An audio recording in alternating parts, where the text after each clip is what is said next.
Well, it's that time of the year again. Halloween, pumpkins, spooks, witches, werewolves, and that sort of thing. And what would Halloween be like without a good ghost story?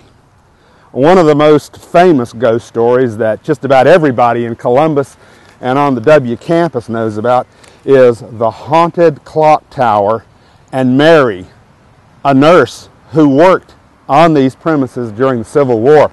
It was said that Mary helped tend wounded troops from Shiloh and other battlefields.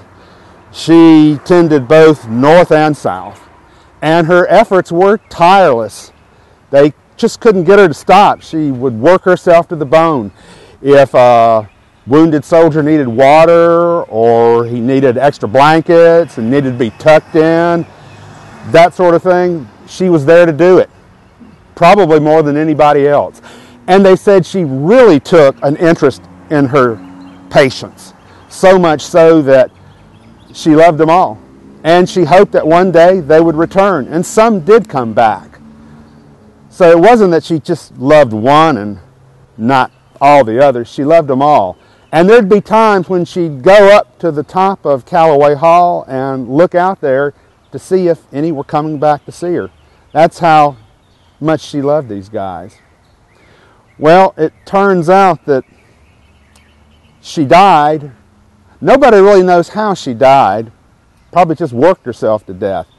But my favorite story is she was here after the Civil War because she would come back, and she was looking out of the clock tower one day. And you can't tell it at this point, but at one time, technicians who would perform routine maintenance on the clock tower would access it through a partition in the face.